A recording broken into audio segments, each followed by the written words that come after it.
The Dice Tower, Episode 1. So it begins.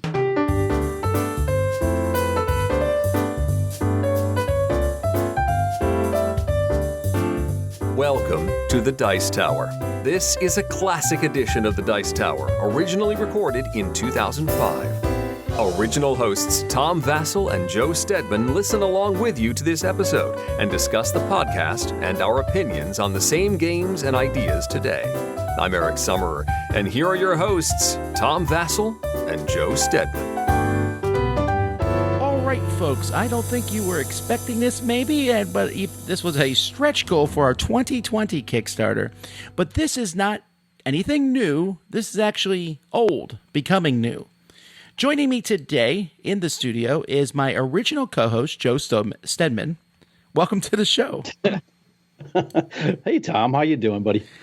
Good. I suppose our Kickstarter is over and we're jumping into this. Folks, this is a thing that we're going to try to put out every other week, where basically we listen back to the missing shows, to go back and find the original shows that we did and listen to them and kind of tell you where we were at with these.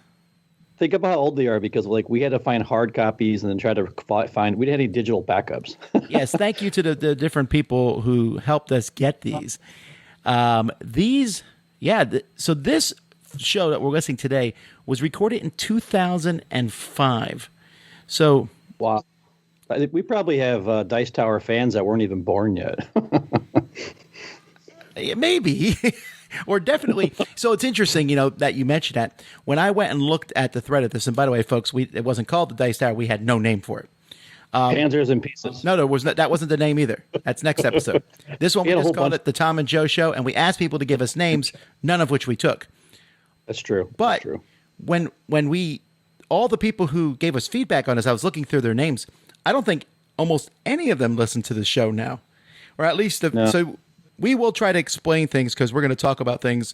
So let's go back to where this started from. So podcasting, at this point in time, there was 2 board game podcasts. There was Mark Johnson, and there was Geek Speak with Dirk and Aldi. And most of you are like, who's Dirk? Dirk was Scott Alden's partner at the time, and they were doing a show. And Joe was always poking them on Board Game Geek. Isn't it funny? It's been 15 years, and you say the name, and I immediately thought, Well, some of our listeners said the same thing as soon as your voice came out, I'm sure. Yeah, I'm probably. So I was listening to Mark Johnson one time. He's like, anyone can do a podcast. And I was like, I don't know. And I was like, wait a minute. For some reason, Joe and I went to the same church, Weejumbu Baptist Church, and the pastor there had invested there was quite a bit of equipment there in the back. It was a pretty... For 2000. Yeah, for 2006, we had some big old desktop computers, some mixing board. And we didn't have microphones, did we? Well, we just used the church microphones. We dragged them to the back, remember? Yeah. The thing was, right. In retrospect, this was not that great of equipment, but it looked good. We were like, look at all this stuff. We can do it. Our pastor had no problem with us using the equipment. And I was like, hey, Joe, you want to do this podcast thing? And Joe was like, sure. What are we going to talk about? And I was like, I don't know. Let's just talk about games. Did we even ask the pastor, or we asked him? He had no idea what we're talking about, because podcast was not a very common word in 2006, was it? Oh, not at all. In fact, I didn't even know how we were going to get podcasts out. And so, right. That was part of the ordeal at the beginning, was trying to figure out how to even host this or where to put it. Well, huge thanks, because I was writing articles at the time for a website called Game Fest run by Rick Thornquist. And I said, hey, Rick, if we do this podcast, would you host it there? And he was certainly glad to do so. And I was like, all right, that's problem 1 solved. Problem 2, how do we record this thing? Problem 3, what are we going to use for theme music? And what are we going to talk about? So I think I wrote a little script. Yeah, which we disregarded quickly. Well, we looked at it. I think we asked people for questions. Yeah. And we sat in the back of this auditorium. Not a good sound room, by the way, but we didn't know any better. We sat in the back of the auditorium and we recorded. I remember distinctly, it was a Sunday night. It was after the service. Our families went home. Both of our homes were within walking distance, so we were like, yeah, whatever. We sent the wife and kids home. And then we recorded. So what we're going to do here is we're going to play this episode, but we're going to pause it. I don't know how frequently, hopefully not too frequently, but we're going to pause it, and then we will tell you what we're thinking at the time. You ready? Sounds good.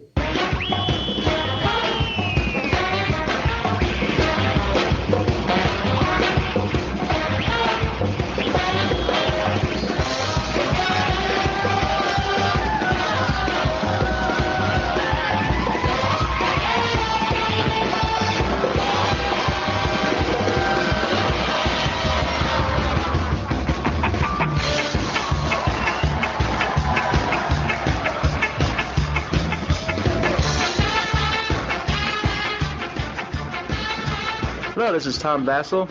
I'm Joe Steadman, and we have no idea what we're doing. Wait, you stopped already? Yeah, because I know we just started, but I'm having the same feeling I had back in 2006. Like, what in the world is this music, Tom? Because you had already pulled up these music. You didn't tell me what you were going to play or how you're going to do the intro music. I never did, actually, the whole time we did this. I had this vague memory of this song from some kind of Japanese cartoon or something. I thought, but I was like, this is really crazy music. And then it went on forever. Do you still play it over a 30 seconds intro song with no words? No, well, at this time, I don't know. I mean, so we had a mutual friend who we'll talk about a lot, actually, called Bob. And Bob likes anime, and I, at the time, thought it was pretty terrible and wasn't interested in it. But Bob introduced us to Cowboy Bebop, and this is one of the songs from Cowboy Bebop that I loved because Bob would play this in the background when we were playing games at his house. So can you even play songs like this without getting copyright infringement nowadays? Would this get pulled if we put it on YouTube or whatever? We'll find out. We're not making any money really from this podcast, and also that quality's pretty bad. Hasn't the things gotten much more strict in the past years as it was when we first started? We could more or less, we like the Wild West, right? We could do it. I don't know how it is in podcasting as much, but definitely on YouTube. This is probably going to get flagged there, but we'll find out. All right, maybe we'll make it a little farther than the music. And keep going. Well, we don't even have the name for this show yet, because as creative as I can be, I can't think of any off the top of my head. Tom, not creative? No, come on. All right, so if you can think of a name for a show, if our show lasts more than one episode, I doubt it. Then you can email to me, and we'll pick at tomvassel@gmail.com, and we'll pick the best one, and I'll give you 15 Geek Gold because I'm a Geek Gold maniac. He won't give me no Geek Gold. Well, I gotta beg mine from Grog Nerds. Oh, Grog Nerds has disappeared off the web. Yeah. Anyway, if you have criticisms about the equipment we're using, we can tell you to stuff it. Because we don't know what we're doing. So actually, if you have good advice, we have access to some pretty nice stuff, but we don't know anything about it. We don't even know we're recording this in low quality because we figure no one cares that much anyway, and maybe we won't even get it on the internet. So we'll find out. All right. Anyway, most people know who we are, but we thought we'd introduce ourselves for those people there are still some delusional people who think that we're the same person, two different sides of the coin. Split personalities here. But we're not. Thankfully. Yes, I agree. Okay, I'm Tom Vasel. Currently, I'm a missionary in South Korea. I live in the city of Uijeonbu, which is just north of Seoul. In fact, there's not much difference between it and Seoul. It's part of the Seoul subway network and so on. And I'm a missionary at Uijeonbu Baptist Church, and I teach at International Christian School of Uijeonbu. I'm the junior high math teacher. I run the board game club at the school there. Occasionally, I write board game reviews on the internet. You may have seen one or two of them. And also, I'm currently running a series of interviews called Interviews by an Optimist. And now, Joe. Oh, okay. Well, basically, mine's the same as Tom's, but I teach history at the high school. I teach high school and one junior high class. I work a lot with the soldiers that are stationed over here. I'm a veteran myself, and I just enjoy working with these guys. I play games with them, mostly war games and miniatures, 40K, things like that. But we throw the occasional Euro game in, but mostly we play the war games and the miniatures, things like that. I also just like being in Korea. It's a good time. And me and Tom, we've been friends for, 3 years? How long have we been friends? I don't remember. think it's been 3 years. Well, we're 2005. Yeah, we met in 2002. Yeah, so we've been friends for a while. So he puts up with me, I put up with him. And Even though we actually did go to the same college, but we never. If we met there, I don't remember it. And if we had met there, I had seen his wife there before, but I never actually seen Tom. well, But you sat next to my brother-in-law, which is weird. yes. Anyway. All right, so moving right along on our agenda that we scribbled down about 5 minutes before we started the show. We're just talking about different things. We figured we'd start with our top 10 games. If you've listened to my Geek Speak at Board Game Geek, you already know my top 10 games. Geek Speak, what is that? Oh, yes. I guess I should give credit to where credit is due. Our show is inspired by Geek Speak to a degree, by Aldi and Dirk from www.boardgamegeek.com, which is, in my opinion, the premier site of board games on the internet. Euro games, right?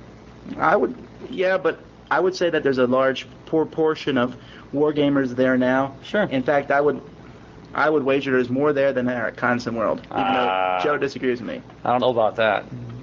I have little love for Constant World, but It's because you can't figure out the interface. they exist too, but in my opinion, they're a distant second. Everyone's got an opinion. Also, I wanted to give some props to, well, whenever the website decides to pop up here.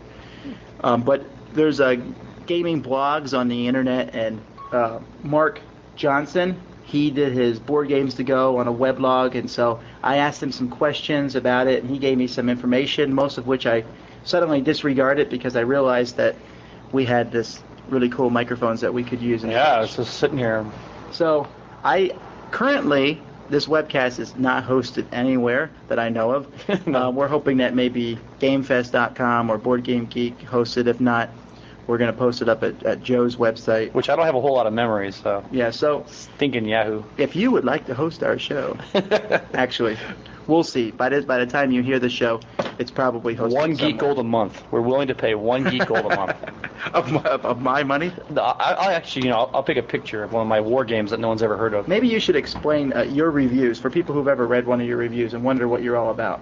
Mostly I just write tongue-in-cheek because I like to poke fun at Euro gamers and Euro games, and basically I like to make fun of Tom. It's kind of our friendship. I do that every day, and then it just kind of bled over onto the internet. Tom forces me to play games, all these crazy Euro games all the time, and some of them I just thought were silly. The themes, and they just seem repetitive. But anyway, I had a good time making fun of them, and so I wrote a few funny reviews, and people either they loved it or they hated it. I got hate mail, death threats. No, I didn't really get any death threats, but I got hate mail, and then I got people telling me right on and all this. So I'm so busy I can hardly do it, but when I do, it's always fun. Well, if there's anything we've learned about the internet, it doesn't matter what you write, people are going to criticize you. They either criticize you for being too optimistic, and when you are pessimistic, Or talking about creationism. or being too hard-hitting on Steve Jackson with one or two semi-mild questions. Yeah, but that was Maverick. He don't count. No, Mr. Cranky, Josh Adelson. Mr. Cranky jumped in. I gotta go read that. Yeah, so we are, Because he's such a nice guy. well... Yes, indeed. And we'll see him at Origins. Speaking of which, we'll both be at Origins this year. we will be. So, We were both there last year, but no one really knew us. unlike Aldi and Dirk, though, we're not going to spend our time broadcasting from there. I'm there mainly to play games. So, Same here. if you see me walking around looking for something to do and you have a game, I will gladly try it out. I'll probably be in the war room. I know I'm modded. I'm doing some GMing of a couple games. I'll just hang out there and play war games with all the old stuffy grog nerds and have a good time and make fun of Euro gamers. Yes, with El Senor Richard Berg. Yes. Well, and I'll be probably right across the hallway from the main doors of the exhibition hall. There's like a little food stand and lots of tables there. And last year, that's where a lot of the Euro games were being played, and I went in and just started playing. And most people are pretty good about allowing you to play games. All right, let's take a break here. So a couple things. If you're listening, Geek Gold we talked about. That's a currency at Board Game Geek, which has very little value. But at the time, it was all I had. Yeah. And I don't know that I would start a podcast now telling people to stuff it. I like to retroactively apologize for that. That's true. And we've been friends for a whole 3 years. So at that point, so. That was 16 years ago, Joe. We've almost been friends for 20 years. Well, our kids, didn't we have like one kid each when we met, or maybe two? We had one kid and a baby each. We had a toddler and a baby. Oh, and now I have 7 and you have 6, right? Or 7. Right. I have 6. So, yep. And then, see, some of the names were mentioned, like Grognard's. I think he passed away. I don't even know. Joe, okay, so here, I looked up his account on Board Game Geek before this show, and he logged in today on Board Game Geek. He doesn't post. He doesn't post, but his account logged in. Maybe it's his grandchild logging in and checking his account. He would get online, folks, and he would write stuff in this insane style, capitalizing every other word, italicizing some, writing. I couldn't even understand what he would write ever. Yeah, he was like an early memer. It was weird, but yeah, that was funny. We were not very confident that the show was going to last much longer, were we? Well, I didn't even know when we were recording this. I didn't even have a place to post it. We got it posted at Game Fest, but we didn't know when we recorded it. We just did it for the pure love of the game, right? I mean, we just liked gaming. Like, we had no reason to do this. There was no monetary reasons. We didn't want to get free board games or nothing like that. No. I was already getting some board games from my written reviews, but yeah, I didn't think anything would come of this other than that. No, we just wanted something to do once a week, once every 2 weeks. We like to talk and hang out, and it got us a chance to get away from the wife and kids and go somewhere quiet and just riff about board games. I mean, that was the extent of it, wasn't it? It was such a different time in our lives. We were really in the perfect situation for this. We imagine we were both teaching at a school. It was not a difficult job. We had a great boss. We had good hours. We had, for the most part, very good students. You wouldn't believe how, once I came to American and taught, I was like, wow, the student was just so good. And so we would teach. We'd be done at 4 every day. No extra responsibility. And I thought I was busy back then. Yeah, I know. And then so we had weekends free. So we had a pool of students, and we had a pool of soldiers who would play pretty much anything. It was really an amazing time to be gamers, because now you heard the very, very first time here, Joe talked about wargaming versus Eurogaming. And nowadays people would laugh that you call me a Eurogamer, but that is, well, you'll see. Well, back then we only really had a few compared to now, we only really had a few categories, right? Euro games, Ameritrash, war games, and miniatures. Ameritrash wasn't even a category at the time. Well, what we call like Fortress America, Access. We just called those kind of like war games or something. That episode's coming, Joe. Okay. About Member 44. All right, let's jump back in. This is gonna take us 2 hours at this rate. Here we go. All right, our favorite games. Both our top 10 lists. I don't believe we have the same game on either top 10 list. No, I'm pretty sure we don't. Although Joe has a couple on his that are in my top 20, and vice versa, I'm sure. Actually, Joe only has one game that's in my top 20. But all right, we'll start with. We better start with number 1, because I don't have mine listed in reverse order. I remember them from 1 to 10. All right, go ahead. All right, my top game is Duel of Ages by Venetic Games 2003, and I think it made a big splash when it first came out with a lot of people, because it mixes role-playing with Advanced Squad Leader. I guess I shouldn't say Advanced Squad Leader. Just because it's got Opportunity Fire? I don't know about that. Devanced Squad Leader, Unadvanced Squad Leader, with hexes and stuff. I like the variety. It offers massive variety. It's a lot of fun. It's not out anymore. It's still being sold, but they're not currently making any new expansions, but I really like the game. It's a fun game. I just wish that the components were a little nicer. I guess, I don't know. Here I am a war gamer, and I'm complaining about, chits instead of plastic pieces, but Well, even war games are getting higher quality. You look at Columbia's games. I hate those boards too. I know you like them, but I hate those hexagonal, or those, what are those things called? It's the hex and key system or something? Yeah, I don't like those. My favorite game is Diplomacy. I love the game because you can lie, cheat, and steal and not feel guilty about it, and if you're like me. But Tom, he can't play it. But I'm addicted to Diplomacy. I play right now. I'm currently in 3 games on the internet. One of those is on the Judges. One of those is at Diplomacy 2000. The other one is just with some friends here in Korea. I'm playing medieval diplomacy. I'm playing galactic diplomacy or galactic battleground diplomacy. It's basically a spin-off. I just really like the game. I like the lie, cheating, and stealing part of it. Well, there's a lot of games I dislike, like Time Control or Candyland, but they're not really worthy of being a good game anyway. Most people agree with me on those. But I would say in the top 10 games that I dislike that are actually liked by many people, diplomacy is very high. I really can't stand. You can't handle the pressure. I don't like. All I gotta say is fleet English channel to breast, and Tom gets goosebumps because he's still mad about that. Yeah, well, I wasn't lied to even.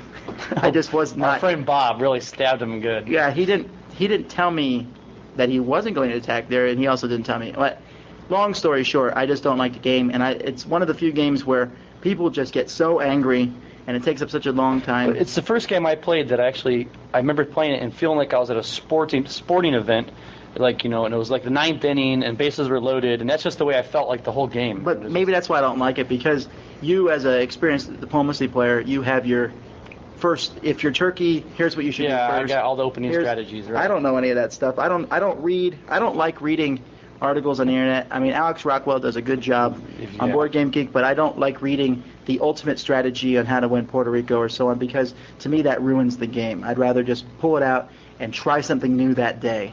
All right, my number 2 game is Cosmic Encounter, and I like it for the same reasons I like Duel of Ages, and it's just sheer variety. I have a triple hybrid mix where I've taken 2 of the new Avalon Hill version games. I painted the pieces of one, mixed them together so I can have up to 8 players, even though I do believe 6 is the best.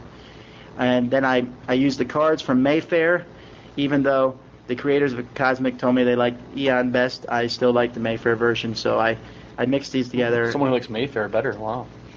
I thought they were the ones that always messed up games. I'm actually pretty impressed with modern Mayfair games. We played Russian Rails recently, Amazonas. They've come out with some pretty good games, and they're also partnering with Da Vinci Games. They got some cool guys who work on their staff. You like Bang a lot. Yeah, I like Bang. My second favorite is ASL, or Advanced Squad Leader to all you Euro gamers.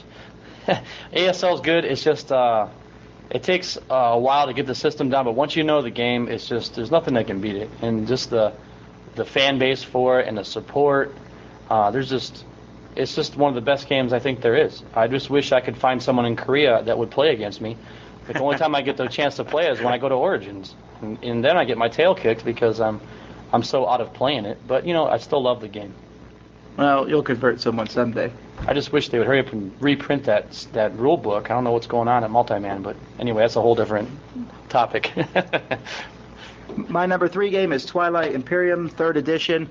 It used to be Twilight Imperium 2nd Edition, but I really, really love the 3rd Edition. I don't care that people think the game's broken. I don't care that people don't like some of the rules. I do. I don't care what other people think about the game. I like it. It's a great game. The box is bigger than all 3 of my kids. It's huge. The pieces are great. Options. It's an epic game, and I usually don't like epic games, as I said about diplomacy. But Twilight Imperium has just so much going on in it. I love it. It's a great game. I like the game a lot too. I don't know if I like the whole Puerto Rico spin they gave it. I'm still trying to get used to that. Joe's not a big fan of Puerto Rico. No, oh come on, Tom, it's my favorite game. Let's go play right now. Well, that came across real good over the mic. My third favorite game is Kremlin, the old Avalon Hill Great. I love that game. I just actually bought the expansion that has the real people, the historical characters in it, which makes the game a little neat, a little more. Did you get it yet? Yeah, I have it at my house right now. It's a little more gruesome this way, but this way I can try to play it in my history class next year, and if the principal walks in, I can say I'm playing a history-related game. But I just love Kremlin. It's just a good time. I love axing each other and killing people. I got really frustrated one time playing it, though, with Tom's wife. Remember that? Yeah, my wife doesn't always catch on the games real quickly right away, or she pretends she doesn't, but she was randomly killing off people. And she killed like someone way down at the bottom for no reason, and I had like all my points on that person, and it was just really annoying. But I agree, that's annoying when it happens, but I agree with Joe. It may not be my top 10, but I really do like Kremlin. I'm looking right now to see where it is on my list. Well, it's not in my top 20, but it's really close. Kremlin is a tremendous game. If they made an updated version of Kremlin with nice components, it could easily move in the top 10. I'm a sucker for components, and Kremlin just has such a neat concept. Yeah. Number 4 for me is Ticket to Ride, and I have to say that right now it's a tie between Ticket to Ride and Ticket to Ride Europe, because they're pretty much the same game system. With Europe is more for gamers, while Ticket to Ride is for beginners, but they're both. Alan Moon, it's just a tremendous game by him. It's my favorite game to introduce new people to gaming with, and that's number 4 for me. I just have fun trying to mess that game up. Trying to take the weird ways to play. Yeah, Joe tried to It was fun. complete the most routes one time, which doesn't get you much points, I did all the 1s and the 2s. but It was fun. My number 4 is We the People, another Avalon Hill game. It's just, I don't know, I just really love it. It's a card-driven game. Me and my buddy Bob Barhouse, we've played it quite a few times. I think we're about 50-50 now. It's just one of the few games that I actually take the time to play online. I should play more games online, more war games, but it's just such a hassle setting them up and using the different systems and acts and all these different things. But I really like We the People. It's a good game. I wish they'd redo it. I wish they'd redo the Civil War one, For the People, because We the People is just a really good game. number 5 for me is Wallenstein. And I'm really excited about the upcoming Queen Japanese version of the game, and I'm looking forward to that because I really like the cube tower. Yes, it's random. Yes, it does really strange things. Yes, you have to put it on a different table so that the clumsy ox doesn't knock all the cubes out and everyone yells at him. But it has everything in it. I might be biased towards it because I usually do fairly well at it, but it's a fun game. It's just a good game. The tower is kind of weird, but it's a fun game. I'm surprised the tower is not used in more games. It's because it's so random. Yeah, probably. But it aren't dice. We don't want to get into a random thing. We'll do that in another show. The next game for me, number 5, is Breakout Normandy. That whole family of games was really good. There's Breakout Normandy and Turning Point Stalingrad, Storm over Arnhem. What else was there? Is Thunder at Casino, and then Monty's Gamble, the new one. But I think Breakout Normandy is the best of the family. I'm still trying to get someone to play against me over here. I had one guy going, but then he never made his first move, and so I had to stare at it set up I got a little war room in my house, my extra bedroom, and I had it set up in there for probably a month. And I got so frustrated looking at it that I just took it apart and put it away. So, if someone wants to play me online, I'm more than willing. I've never played this game online, so you have to go slow. All right, number 6 for me is a war game in some sense of the words. Everyone argues about it, but it will be Memoir 44. Oh, that's not a war game. Yeah, okay.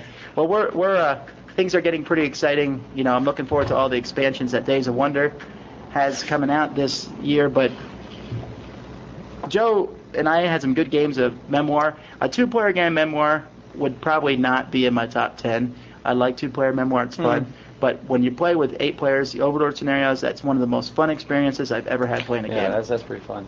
And Eric, the head of Days of Wonder. Our good buddy, Eric. We took him down. Yeah. Made him cry. Eric's a good guy. I like Eric, even if he is French, right? Days of Wonder, tremendous company. Buy every game that he's American that's from France. I'm sorry. No, anyway, trying to steer clear of Joe starting international problems. Yeah, right. Speaking of war games, my next favorite game is Kingmaker. Not a war game. It's more of a war game than Memoir 44. Anyway, possibly. Kingmaker is a good classic. I had a good experience this last Origins. I won the opening day competition, got myself a little trophy, little banner that I can hang in my classroom and all. It's just a good game. I just like the diplomacy part of it, where you can make alliances, and the favorite part, how you can just take someone prisoner and just kill them at your own leisure. That's kind of fun. Kill the queen, whatever. I like that game a lot. Yeah, there's some features of it I like. I just felt it was too long, and I didn't like when my whole big army was in London and London got hit by a plague. I thought that was annoying.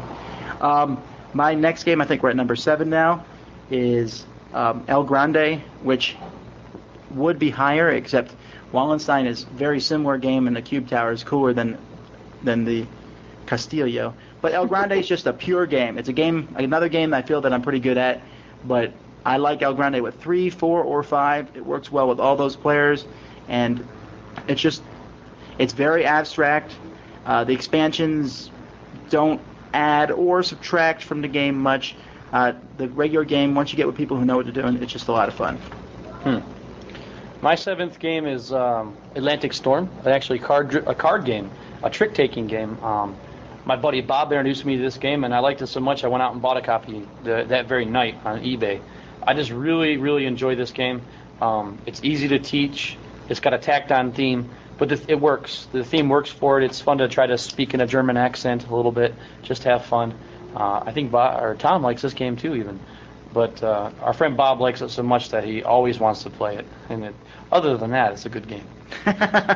Actually, I just, on Geek Questions, which is these new random questions you can answer, someone asked, what game do you play to appease your group? And my game was Atlantic Storm, because Bob, who is one of the best gamers I've ever played with in my life, great to be around.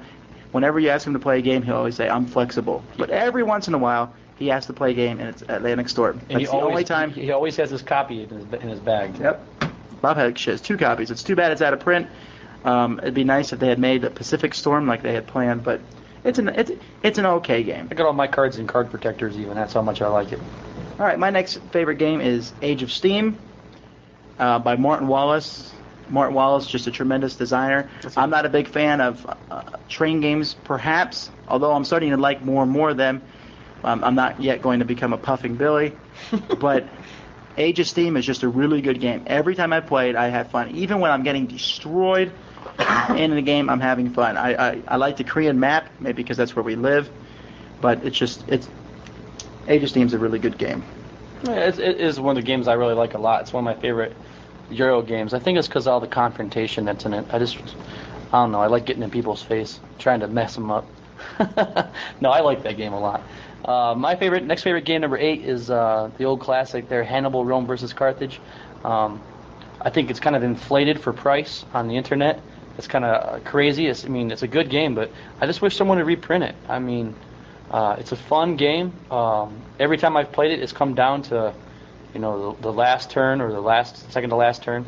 I even played it with Tom once. Tom didn't like it too much. No, you didn't play it with me. No, who'd you play with? Shin? No, when I went to Origins last year, there was nothing to do when I first got there. Oh, that's so right, I got wrangled into a game. No, I like the game. I just wish it wouldn't be so expensive. Yes, I don't like any games over $100. Maybe they're worth it, but just reprint these things. My number 9 game is Liberte, another game by Martin Wallace. Some people may consider this an abstract game, but I really feel that it's a very well-themed game. I've used it in history classes. It really brings across the chaotic times of the French Revolution, and I don't think there were people who were secretly had shares in all 3 of the factions, even though I guess there was 100 factions or so, but it really does a good job. The game is close. You can win even if you're way behind in victory points. There's 2 alternate winning conditions. The bits are just really cool. Even though the colors and the cards in the one section don't match up, it's still just a really good game. It was hard to trade it away from Joe. My number 9 is, believe it or not, it's a Euro game. It was a close tie with Upfront, which is not a Euro game. But my number 9 game is Manhattan. I don't know. For some reason, this game and me just get along. I just like the fact how you can. Same designer as Puerto Rico, Joe. Yeah, go figure. I can't figure that out.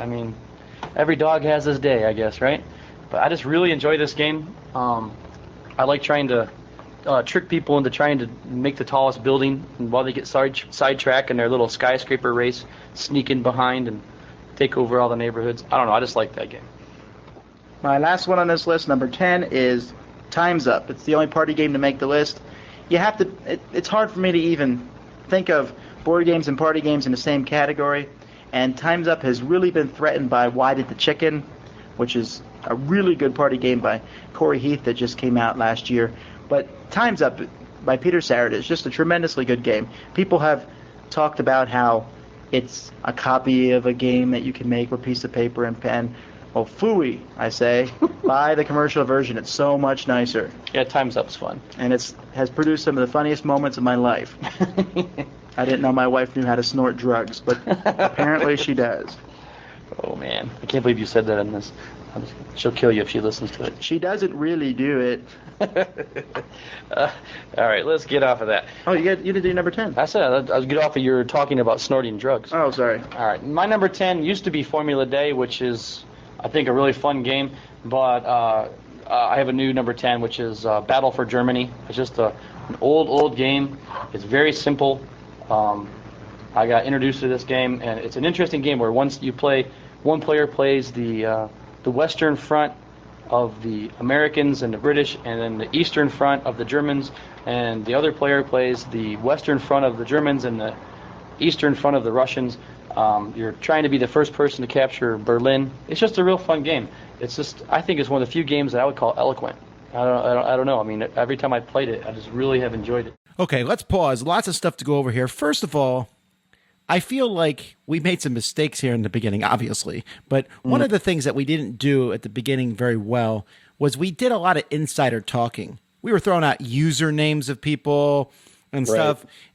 You know, we were on Board Game Geek so much that we just kind of continued that conversation. We assumed the only people who listened to our show We're Board Game Geek people, right? So they knew these names that Joe was throwing around and stuff.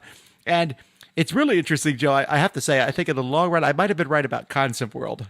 But you know what's amazing to me? Concept World still exists. It's in the same. They've not updated their platform at all.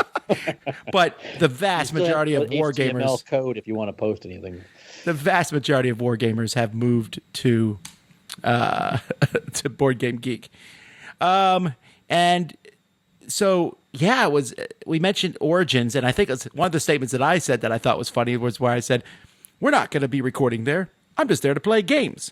Like, I don't remember doing that ever again after that year. Right. You know, I was there to work. We were just in love with gaming. I mean, and Origins was just so mind-boggling to the two of us at that time. Like a whole convention of thousands of people that are playing board games. Like, we just were dumbfounded. It was just amazing. One more thing before we get into the top 10s that really I thought was funny was at one point I mentioned that I had traded a game from Joe, and it brought back memories. I forgot. Do you remember we did mega trades?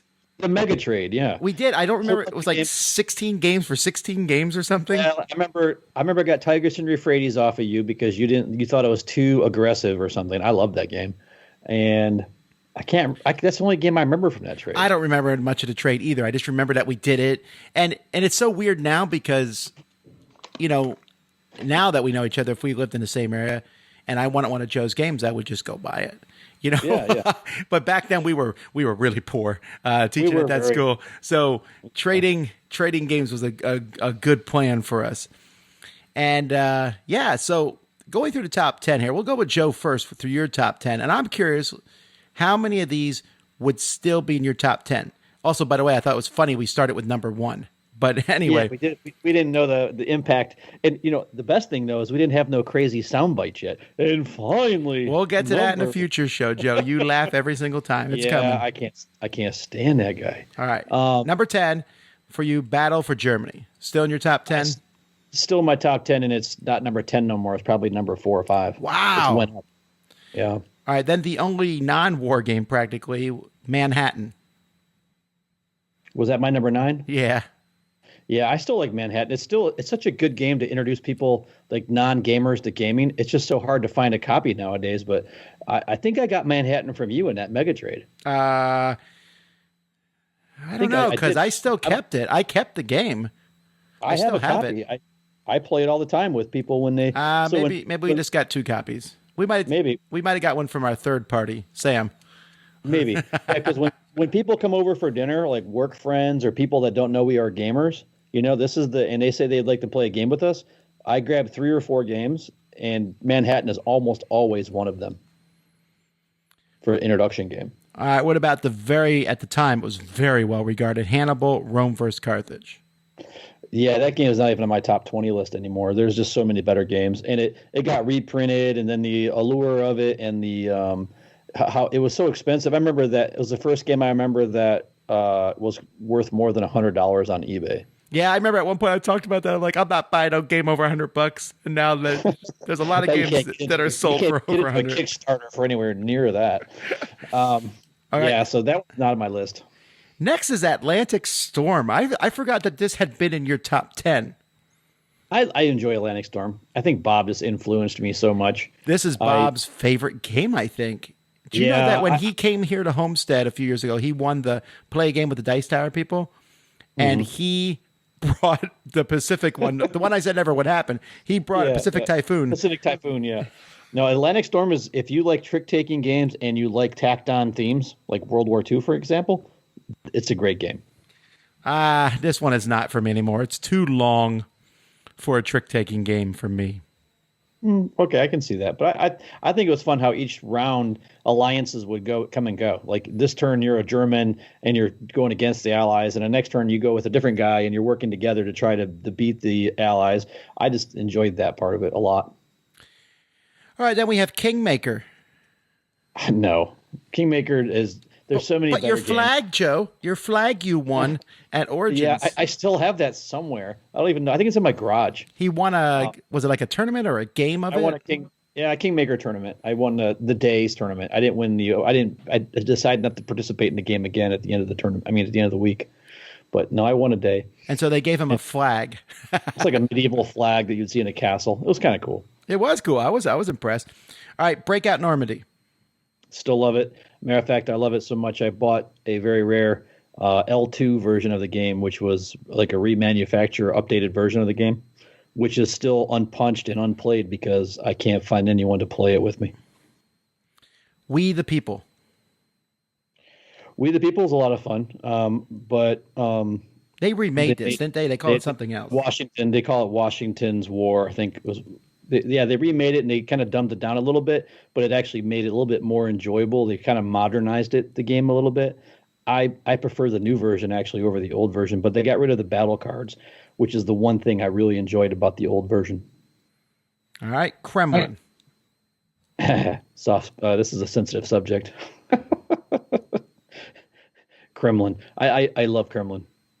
I love it so much. How's a sensitive subject? Because you insulted my wife back in that original show? Or No, I just remember thinking, man, Kremlin's such a good game. Someone should like redo this game. I know what you're talking about now. Oh, we'll get to that in a future time. That is funny. I'll tell you what, though. It really did disappoint me. They reprinted Kremlin, I don't know, like 6 years ago or something like that.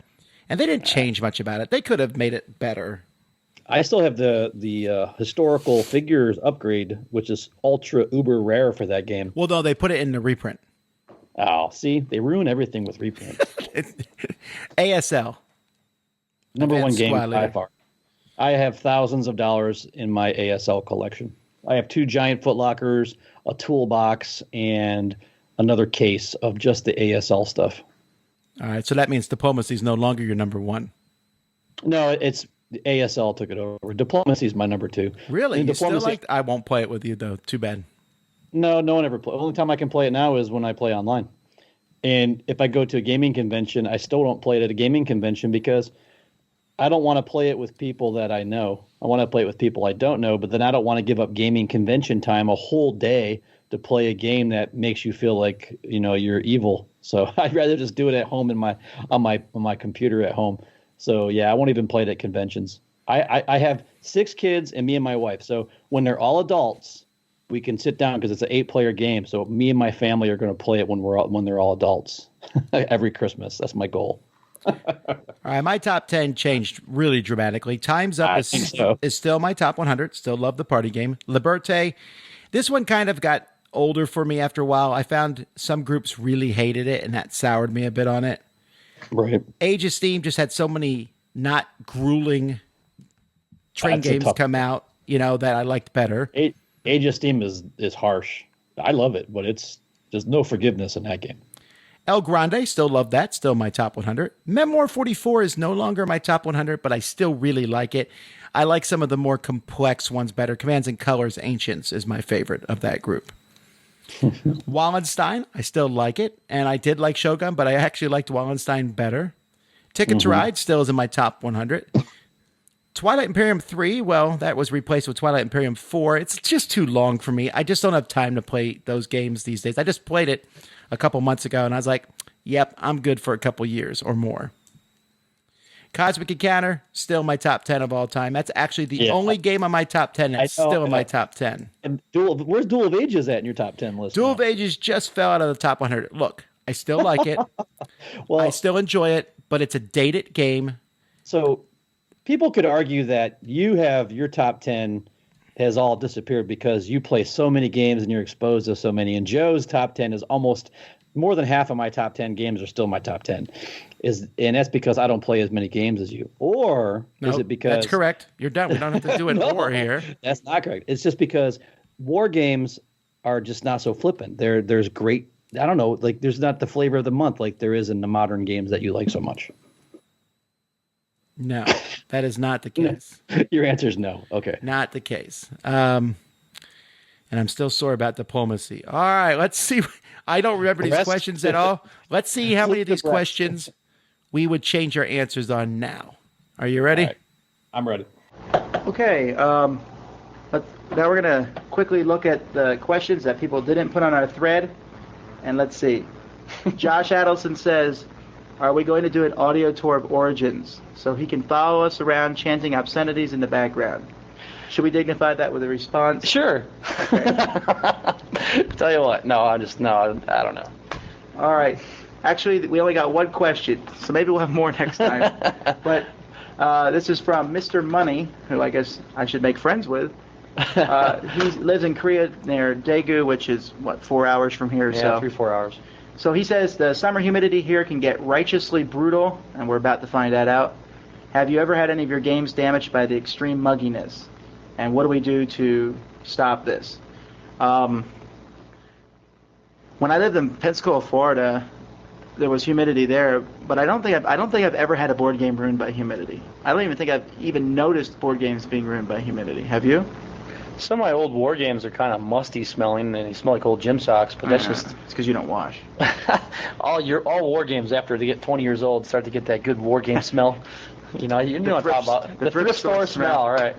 But I haven't had any problems with mugginess. I don't know. Well, if you keep it in a room that's like mine are in my classroom at school, but even if I moved them, even when they were in my house, I kept them in a room with few windows. I made sure to keep away from the windows. And I didn't have that much of a problem with the games. I had more problem with my kids with my games than humidity. Yeah, I'll set a game up on my desk because I'll be ready to review it, and I'll come back and, the kids are playing cards with the cards from that particular game. I had the same thing happen, but they're playing cards with upfront cards, which is really made me mad. That's a buck of cards there. So that's all the questions. Well, we thank you for... Wow, that was really tough. All right, so what we're going to do here is we'll pull up some... You know what we should do? We should go to one of the Geek Speaks and steal their questions. We should answer them. No. We'll pull up some of these random geek questions. There you go, geek questions. All right, and we're only going to do ones that refer to games, unless we think it's interesting enough to not. Okay. Dirk or Aldi? What is that supposed to mean? I like Dirk personally. I think he's more manly. See, I'm more with Aldi, just because he actually does the stuff and gets it done. Yeah, but in Geek Speak, Dirk's so funny. Aldi just kind of reminds me of you. You just kind of...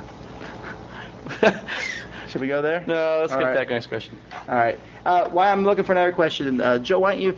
We actually, as much as we're into board games, and I'm much more into solely board games than Joe. We also go into other aspects of gaming. Like we both occasionally play computer games, but Joe also plays a lot of miniature games. So I thought maybe. Yeah, sure. I really I know that 40K is considered by some to be sacrilegious and all this because of Games Workshop and their the evil corporate Microsoft of the board gaming. But I like it. I think it's fun. It's easygoing. It's not very realistic.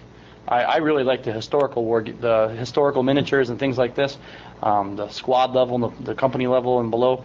But a lot of soldiers I know and play games with, they really like the 40K. So I have a huge 40K orc army. I'm currently building a demon hunter army. I got pictures of the guys playing games and whatnot at my website, my personal website that I use for the missionary stuff that I do. If you've never seen it, you should check out the pictures. You can find them at www.jmsteadman.com, and then there's a link on that page that'll say gaming ministry or look at the games. And I got some pictures there. I don't know. I just have a good time with the guys. Every Sunday after church, I go and I pick up the guys, and they come over to my house. We play games. We play just hang out, watch TV. We usually feed them home-cooked meals and whatnot. I don't know. It gives the guys a place to go, rather than hanging out in the barracks or whatnot. It's really rewarding ministry. Even Tom's come over a few times. When I tell him we're not going to play miniatures, he comes over with a big backpack full of Euro games. Or Twilight Imperium 3, which is kind of... Oh, yeah, we got some pictures of us playing that, right? Thing. I wanted to make a disclaimer here before we went further. Many times, and recently on my blog at GameFest, I put up pictures of board gaming cafes, and there's hundreds of game cafes here in Korea, and people sometimes email me and say, I wish I was where you are. I wish you could do all this. And let me explain. Korea is a great place. Board games are big here, probably bigger per population than they are in America. Yeah. However, we do run into some problems playing these games. For one thing, we don't speak Korean. And because we don't speak Korean... Chokumyo. Right, well, yeah, okay, we speak a little bit. And we have some Korean friends who speak English, and we play games with them. And then there's other... In the Korean culture, it's not so much get together and play games with the gamers. A lot of times they get together and just play games with their friends already. So if you go to a board game cafe, you'll see a couple friends come in and they come and play Rummy Cube and then they leave. Or they come in and play Bonanza and leave. Yeah. And it's... So don't be too jealous of us. I think it's a great place to live and everything, but it's not like we live in the country that is a game convention. There's a lot of games. Yeah. All right, so here's a question. What is your fondest gaming memory from childhood? Mine, that's easy for me. I remember I was 12 years old, and my dad always worked third shift, and I hardly didn't see him very much. He was a working man, blue-collar kind of guy, and he loved World War II. It was like every day he would come home after work, and he would before he go to bed, he'd watch an old war movie, and I think that's why I love history so much. But one time, I talked him into playing Axis and Allies, and it was my brother and me versus my dad, and he kicked our tails. But it was just, I don't know, it was just a good memory. Yeah, I'll never forget it. Yeah, I think a lot of my memories come from my dad playing games with me, but I think probably my favorite gaming memory was taking the old Hero Quest game and becoming a dungeon master and allowing the other kids to go through my dungeon.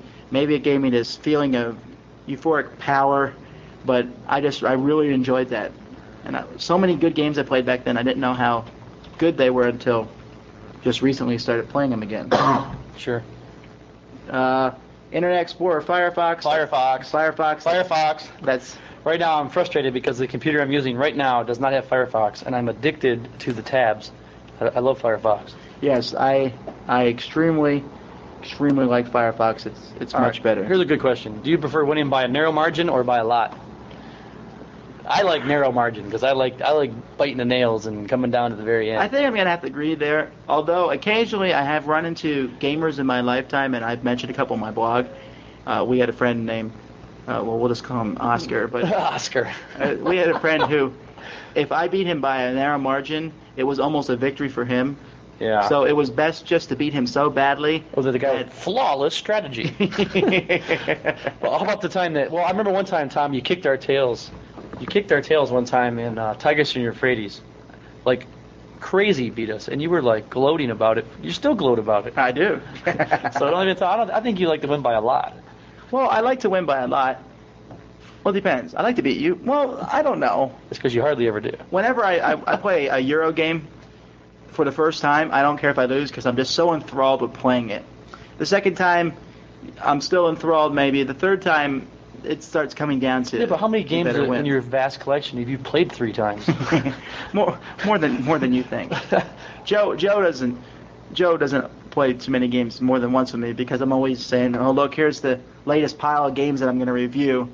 I mean, just recently we got a whole pile in, and we played Infinity or whatever it's called. Infacility. Yeah, well, whatever. It was a pretty interesting game, and we played Get Paul That Promotion, which is an interesting party game. Yeah, I liked it. Well, that was fun. It was a fun game.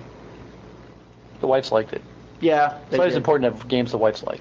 It's a game, though, that I think would require people with creativity, and I think maybe that's why some party games suffer. I think Apples to Apples is the best party game in some senses because anyone can play it. No matter how good they are, you can throw a card out. The game gets old, though. Right. But Time's Up and Why Did the Chicken and the game we just played, get pulled that promotion require the people to have some semblance of creativity and also to be in a good mood, in a mood to where they're gonna. Yeah. Oh, I missed that question. If you could be a character in a board game, who would you be? A character in a board I'd game? be Colonel Mustard. But why? Or Mr. X. Mr. X is pretty cool from Scotland Yard. We just played that. Yeah, you and beat us too. No, you won. Oh, I did capture you. That's right. I tried to sneak right under Joe's nose, and it did not You're work. taking advantage of our Korean friend who seemed to be making some mistakes. Well, no. And Shin, when you listen to this, he was just kidding. Oh, that's right. Hi, Shin. If I was a character from a board game, I'd like to be that guy from Candyland who lives in the Gumdrop Mountains or whatever. The Gumdrop. That's back to. Character from a board game. I wouldn't want to be anyone from Doom or half the games we play. It seems like people get massacred. Yeah. All right, what's the most shocking? Someone from Duel of Ages. Who would you want to be? Duel of Ages? Oh, well. Lara Swan. No, that's my wife. I wouldn't want to be my wife. Duel of Ages. I don't know. Probably the guy who becomes a superhero. Yeah, all right. Well, what's the most shocking violation of gaming etiquette you've ever seen? It's probably the same for both of us. Oh, maybe not. What's yours? Mine is probably when we played with a player, we played a game of Air Barons. Air Barons, oh my god. And this one player refused to roll. I mean, he after a while, he got really angry with dice. He said the dice, only these certain dice worked. And he refused to roll any other dice on the table but these dice and got very angry. He started yelling at anyone who attacked him ever, even when he was at one point winning by a wide margin, and complained. And it's one of the few times I've got up in a game and shouted at someone who was not only older than me but was an officer in the army. And he was an NCO. Oh, I'm sorry. Let me explain it a little bit though. We play games. Tom and I, we play games a lot with soldiers and guys that we wouldn't normally play games with if we weren't missionaries, right? I guess that's the best way to say it. And Probably. So, before you criticize why you even play with this guy, we're doing this because we're giving this guy somewhere to go other than a bar or other than back to his barracks. And so we kind of have to swallow our pride and just have a good time sometimes. That's true, and man. I was not right for standing up and yelling, but that's, for me, is one of the most shocking things of gaming etiquette, except, of course, when I was a kid, there was the atomic bombs where a kid would kick a board across the room with all the pieces. I thought you would say that the 3 times that we tried to play 2 different games at your house and we never could finish them. What was it, Twilight Imperium and what's Risk 2210? Risk 2210 is the game that makes everyone mad. I've never played the game in my life where someone did not get mad. Didn't I get eliminated like in the first turn? Yeah, well, I didn't give a chance to play. We had just started. This was when me and Joe had just started playing games, and I figured he was a smart guy, and so I took him out on the first turn. I didn't even get a chance to move, and he didn't know really what's going on, and so that maybe is why we're still have some animosity to this day. I won't play that game ever again. So that was your worst etiquette thing, was when I killed you there? No, there's other ones, but all right. Have you ever played Panzer Blitz? I haven't. Have you? Of course I have. It's like one of the classics. Okay. Favorite board game geek feature? Favorite board game geek feature? Oh man, what do you think? There's so many now. Well, I guess I'm kind of caught up currently in online werewolf games. I think they're pretty fun. I didn't think a werewolf game would be as good online as it was in person, and it's probably not, but it's still a whole lot of fun. And it's much more intellectual when it's online because people make these really long-winded intellectual responses about nothing. I think this guy's guilty because, and they'll talk for a really long time, and there's really no reason at all. But it sounds good. I tried to play the Zendo thing, but it started giving me a headache when people got out of control. As far as like, well, it's Zendo because they're, it was crazy. Like 15 things out, and there's no way I guess I'm not smart enough. Now, my favorite thing on Board Game Geek has to be the grading of pictures and geek list. I love and tags. I love tags. That's my favorite thing. No, I don't know. I like a lot of different things. I just like surfing it. I wish more people would use the chat. I'd like to get into the chat with some of these people that are more well known. But I agree. The chat's fairly underused, but. I mean, I guess maybe Grogner scared everyone away when he lived in there for a while. Yeah, he did. Maybe for 2 weeks on end, no matter what time I went in. All right. Well, it seems like most of these. Here you go. Here's one. If you could game with anyone from history, who would it be and what game? Napoleonic Wars versus Napoleon? I think I would play a game of diplomacy, even though I hate the game. And I would try to lose. I would put Napoleon in it. Napoleon, maybe Hannibal. So all these great minds. Well, okay. Well, let's skip just historical. Let's just talk about games. I would probably play. I'd probably find Einstein and play a game of maybe Uno? No, Jenga, and win. Jenga. And kick his butt. Well, then you can play. Who's smart now? Just play any Euro game because anyone can win. It's just that's. Do you want to open that can? I don't know. Coke or Pepsi? Pepsi. All right. Here's one. Do we sample many new games or master one good game? Well, my opinion on that's I guess my reviews should be pretty easy. Is I like to sample many new games. I like to master one good game. But I have a lot of games. Yeah. Joe has more games than most people. I got just under 300. Yeah. Well, I finally, for the first time since I started collecting it majorly, I finally started getting rid of some games. I actually am selling off a whole pile of games. Most of them are junk. None of them are games I like. I just finally figured, why should I keep the game around? Like China Moon. Even though Bruno Fiduti is one of my favorite designers, I can't stand China Moon. I might as well get rid of Time Control. I make jokes about it all the time. Why do I even have the game? Hey, I got 3 games off you. What'd I get? I got Assault on Hoth.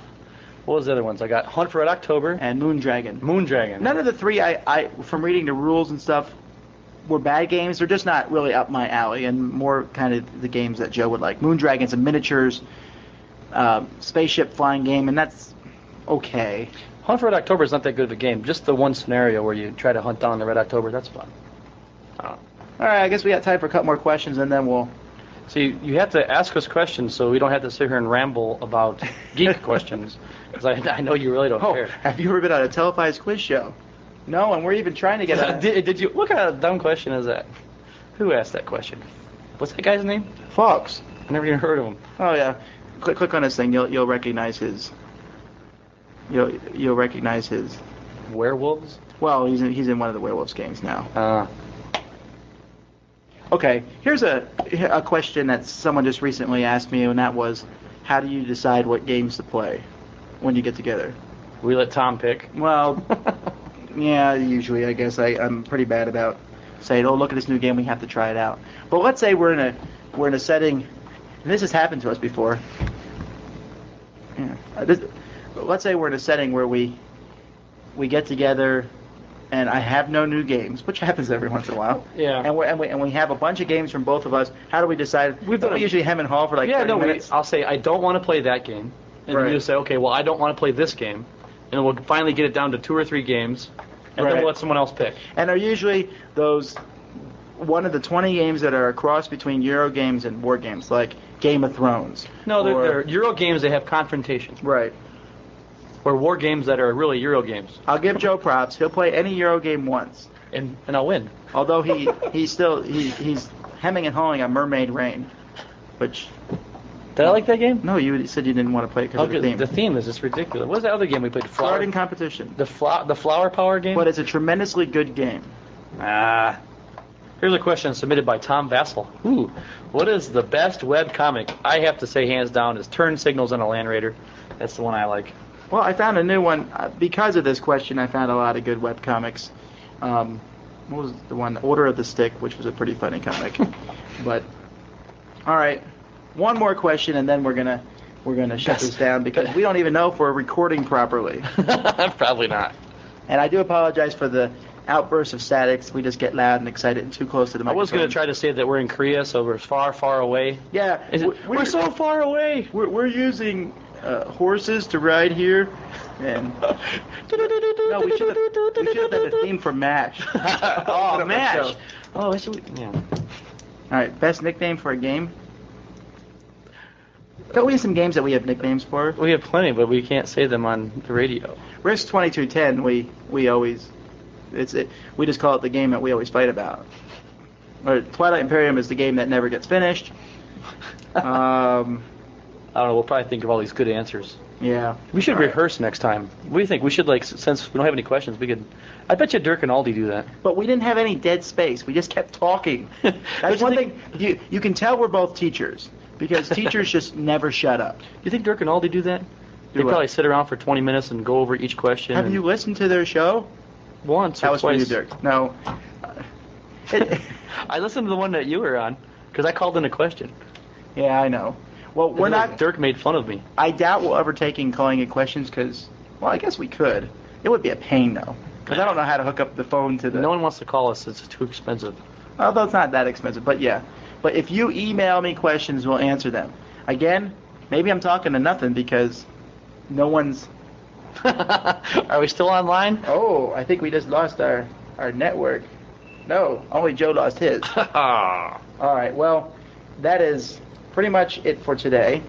Now, if you want us to be more controversial in the future, I can be, but Yes, we could be, and we could start speaking names of people who irritate us, and call them out by name. You know, mention these people are, and the optimist could disappear.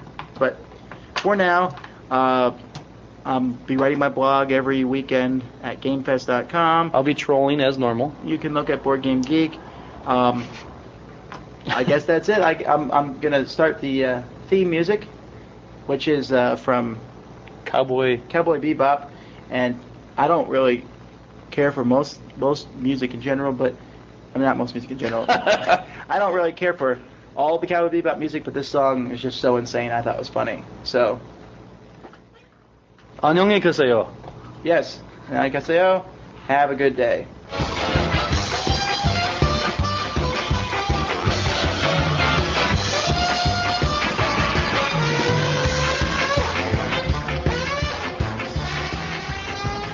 Yeah, can you imagine Dice Tower now just having such a lack of content that they just randomly pick questions off the internet to ask? So a couple things. At this point in time, it was really interesting because everyone who knew us thought we lived in like the best board game land ever. Now, I said earlier in the show that because we had the students and the soldiers, we did have a good thing going. But that's not what people thought. They thought because of these board game cafes, this was driving the rest of the world insane, that board game cafes were the most amazing thing. And they were pretty cool, except, oddly enough, we did not live close to any of them. Like, the closest was like an hour away. That didn't mean we went to them, and they were fine, but if we could just play games with each other anyway, why would we go to one? But we did have a good friend, Shin Yu, who I still have the occasional contact with. I believe he moved to England. But He did. He was the one who actually introduced us to this new modern games. He's the one who introduced us to Citadels. I still remember that moment. I definitely remember Citadels, like thinking, man, this game is amazing. Joe, me, and Sam decided to take a trip up to Seoul. Actually, no. It was me and Sam because Joe was already up there. Yeah, I came down, you guys came up. I was visiting. I was planning to go work where Joe was. Yeah. I was in Korea, me and Tom. After 6 months of being in Korea, I moved to a different part of Korea. Then 6 months later, Tom moved up to that same part of Korea. I also mentioned that this was the first time in April 2015. I want to remember this, that I started getting rid of games. Now I get rid of games at the drop of a hat. But You just give them to people. back then, I liked having this huge collection. And you kind of have a huge collection right now. well, sure, that's for Dice Tower Library. But before I start Dice Tower Library, Like your collection's so big, it's like in a storage unit. yes, isn't it? again, it's for the Dice Tower Library. Before I started making a Dice Tower Library, I was down to like 300 games. I barely kept new games because what was the point? You know, I'm not going to play them all the time. I don't know. It's interesting. I'm thinking now, that's 16 years ago. I was 28. You were, what are you? You're a couple years older than me, right? No, I was 29 or 30. I'm like a year and a half older, I think. Yeah, so we were like kind of just dumb young people at the time. Well, here's one. The question that was asked, let's modernize some of these questions. Have you had any more extreme board game experiences since our little Air Barons adventure with you yelling at that guy? No, you know, if people ask me that question now, I still go back to that moment. And what's funny is there's about 5 moments, and they were all in a very short time period. One was that guy, and you were at that table, and I don't know that I stood up and yelled. Another was where it was Risk 2210, me and the nicest guy I know in Korea, a nice pastor who's still in Korea, actually, stood up screaming at each other. Right, I remember that too. And then another one was that me and Sam got really mad at each other during a Twilight Imperium. That was Twilight Imperium second edition. I remember that. And the last one was whenever Ryan Johnson, remember he sold me his like epics or his trophies. We played that Civilization game for 8 hours. We played it over the course of like 2 or 3 days. And at the very end, Ryan's like, I'm done. Sold all the stuff to Joe. And Joe won. Just gave it to me for pennies on the dollar, and it made me win the game. And Sam almost flipped the table. He was so mad. I was a little annoyed about that. I was like, that's not the way we want to end an epic game. Joe was just like, I don't care. Winner's a winner. Yeah, that was pretty bad. I would never do that now. But it's weird to feel that I've matured. And do you feel like you've matured since then? Well, sure. Listen, even to the end of the episode, we're like, well, come on, bring on this stuff. I wouldn't do that now. Now we're just, we meant it in fun. Don't get me wrong. We didn't like when we were talking about Dirk and Aldi, we meant that in fun. We liked them. We liked their podcast. But, we just didn't think a lot before we spoke as much. And also, I don't know. It was a different time. I'm not saying that excuses everything for sure, but we've hopefully grown from this moment. And as we said in this thing, we didn't know if this was even going to make the internet. And I'm really glad that it did. Right. It was the very first amazing. Top 10 list. It's funny. It's funny to think that all these years later, so this is 2021. This is 2005 when we're recording this, according to what we said on the video. You said 2006, but I guess it was 2005. And to this day, once every, you probably get it all the time, but me, every few months, I'll run into someone who knows me through the Dice Tower. Aren't you Joe Steadman of the Dice Tower? I'll be shopping at Walmart or something. It's really crazy to think that all these years later, based on this podcast we started just from being bored, that it's had such an impact on our lives. And I guess a lot of people have enjoyed it over the years, and we've provided a lot of value to the board gaming community. All righty, folks. Well, this is just a bit of us remembering, and I told this to Joe before we started recording that we have so many memories, but we'll be able to spill those out over the next 49 episodes of this, or 48, right, however many there was. And so, there will be different things we'll remember that will trigger a memory, and I'll be like, oh, we got to talk about that. So I'm excited about this. I thought it was funny how you gave out your personal email. Yeah, if you get any questions, just email me at tomvasel@gmail.com. Yeah, actually, I've never changed that address, but I would prefer folks now to email me at tom@dicetower.com. Not that it really matters, but... Right. All righty, well, that's it for today, folks. Thanks so much for listening. Until next time, I'm Tom Vasel. I'm Joe Steadman. And you've been listening to the very first episode of The Dice Tower. Thanks for listening. Promotional consideration has been provided by game publishers in the form of review copies of games. This episode is part of our classic series, but we have a brand new episode of The Dice Tower every single week. More information at dicetower.com. We love feedback. Visit the Dice Tower Guild at BoardGameGeek.com or follow us on Facebook. Until next time, I'm Eric Summerer, and from all of us at the Dice Tower, have fun gaming. I don't like any games over $100.